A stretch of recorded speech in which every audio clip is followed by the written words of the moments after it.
শুভ বিকেল বন্ধুরা, এখন ঘড়িতে বাজে 3:45।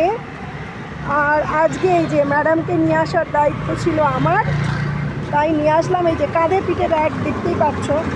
ওদের এইটুকুনি বয়সে এত ভারী ব্যাগ দিয়ে দেয় যে আমি ব্যাগটা কিন্তু ওকে বইতে দিই না। এটা তোমরা খারাপভাবেই বলো আর ভালোভাবেই বলো। এমনি ও বয়সের তুলনায় অনেক বেশি লম্বা হয়ে গেছে, যার জন্য ওর হাড়ে একটু ব্যথা করে। তাই জন্য বলেছি ভারী একদম বই দিই না, কারণ আমার এই ভারী বয়ে আমি জানি বয়সের তুলনায় বেশি ভার বইলে বিশেষ করে মেয়েদের কত রকম সমস্যা হতে পারে। তো যাই হোক, এখন তো ওদের খেলার পালা, খেলার সময়, কিন্তু এখন কিচ্ছু করার নেই। এখন গিয়ে কী করতে হবে? হাত পা ধুয়ে হাত পা ধুয়ে পড়তে বসতে হবে। কিন্তু আমি ওকে পড়তে বসতে দেবো না, আগে একটুখানি দুটো খাইয়ে 1 ঘন্টা ওকে ছাড়বো।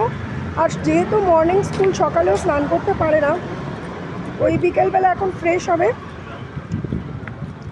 জাস্ট ফ্রেশ করতে দেবো, ফ্রেশ হতে দেবো, ধুয়ে একটুখানি বন্ধুদের সাথে খেলবে, কারণ খেলাধুলাটারও দরকার আছে, এটা আমি ব্যক্তিগতভাবে মনে করি।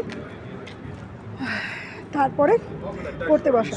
তো সবাইকে টাটা বলে দিলাম।